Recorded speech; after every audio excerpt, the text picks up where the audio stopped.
Namaste people, I am Anmol Sarkar. So if you guys have seen my introduction video, you guys must have an idea about who I am and what I am trying to do and what this channel is all about. If you have not seen that video, for Facebook I'll share the link in the comment section, and for YouTube I'll share the link in the description below. Please like and subscribe my channel so that I can come up with more such informative videos for you guys. So without wasting any further time, let's get straight on to today's topic.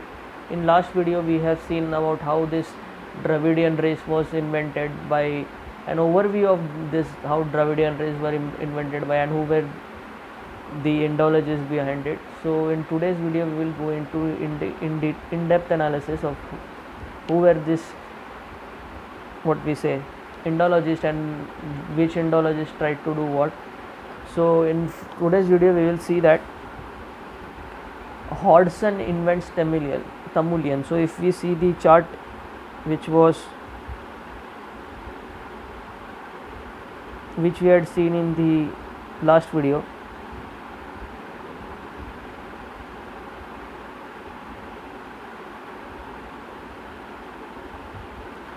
so if you see this chart, okay, we have seen that there were two British colonial administrators. First one is Campbell Ellis and second is Stephen Hodgson. These two tried to separate, one tried to separate linguistic Tamil languages from the original Indian native languages such as Sanskrit, and second is he separated Tamulians as non-Aryan race. So in today's we will see that how these two tried to separate these Tamulians and create a divide, and how Robert Caldwell gave rise to Dravidian race and tried to propagate Christianity. Okay, so let's start with today's video directly. So first is Hodgson invents Tamulian. Okay, now in 1801 H.T. Colebrook published an article which claimed that all Indian, H.T. Colebrook was an Indologist, okay, which claimed that all Indian languages originated from Sanskrit. But by 1816 another Indologist and evangelist named as Franz Bopp was establishing the foundations of comparative philology as a critical role, in which this Alexander D. Campbell and Franz White Ellis were very responsible for it. Okay, now Ellis was a collector of Madras who claimed that the South Indian family of languages was not derived from Sanskrit. Okay, he claimed it. Ellis had influential friends in college of, now how he did it. Okay, now we will look how this guy succeeded in doing it.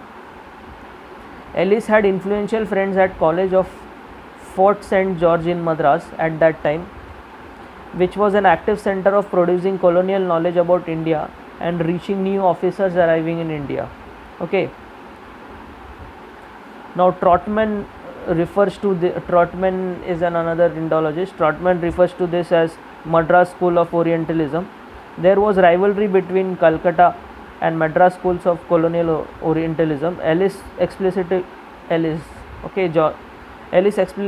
broke ranks with the thesis of William Carey, a missionary scholar in Calcutta's College of Fort Williams, that Sanskrit is unified all the languages.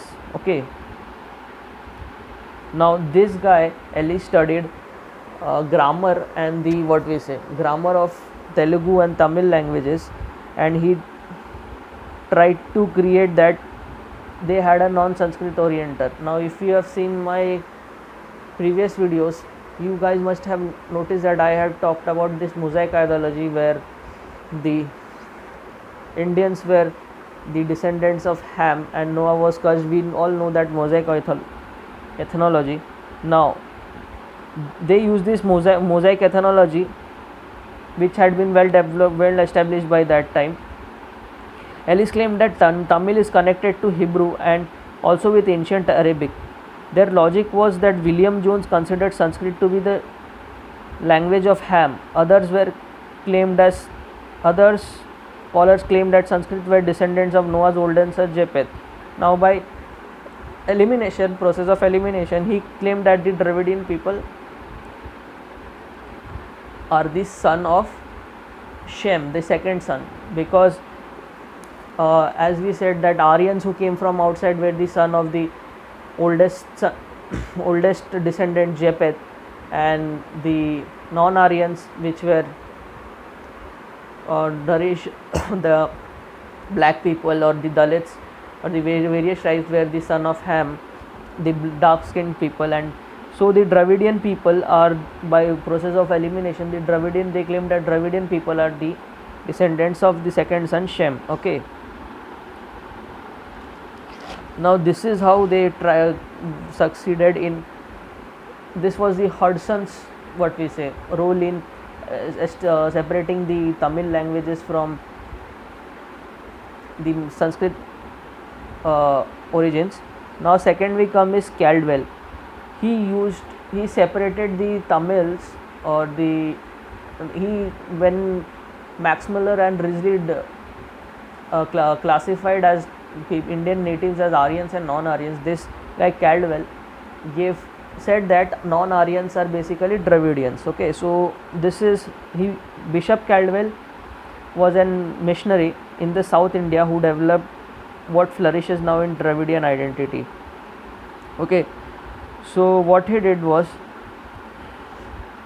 he tried to, his work experiences had far-reaching consequences. It established the theological foundation of Dravidian separatism from Hinduism, backed by church. Okay, it was accompanied by Christian usurpation of many classical art forms. So what this guy did, this guy studied various classic arts of South India, and such as the Bharatanatyam and etc., and tried to de-Hinduize it and gave it a Christian context.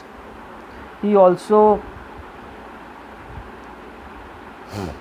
used, so he also used this Thirukural as the base to justify all this and de-Hinduize Thirukural. Okay, so he said that it was though his excuse me, it was though his comparative grammar 1856 that he systematically laid down the foundation of Dravidian ideology. It was not much the philological foundations in the work that he had profound, in fact, as the way Caldwell interpreted and expressed them in a lengthy introduction and appendix. He only managed to erect racial, linguistic and religio-cultural divide between minority Brahmin and majority non-Brahmin, that is the Dravidian population of South India, but also the systematic project of reclaiming and recovering the ancient and pre-Dravidian language and culture. Okay,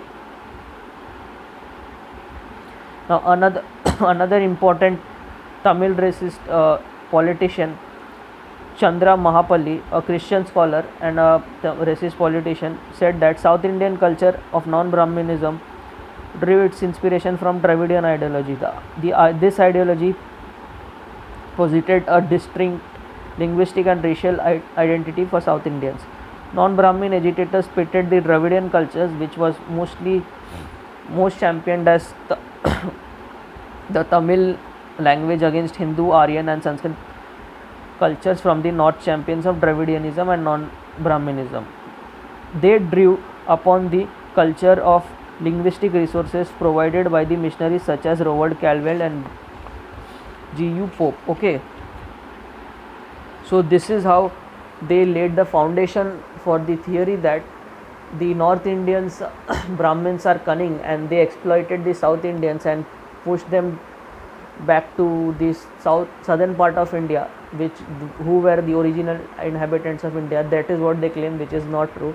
Okay, so this is how they distorted the Tamil literature and the grammar, so that they can distort it and say that it did not have any Sanskrit, not only Tamil but more South Indian languages like Karnataka and the Kannada literature as well as the Telugu literature also. So that is how they succeeded in decoupling Tamil traditions from the basic native Indic tradition. Okay, so this was it for today, guys. In next we will see that how a conspiracy was used as a foundation to build a conspiracy that Aryans were cunning Brahmins, and they pushed the natives or Dravidians into the southern part of India. Okay, so that was it for today, guys. Please enjoy.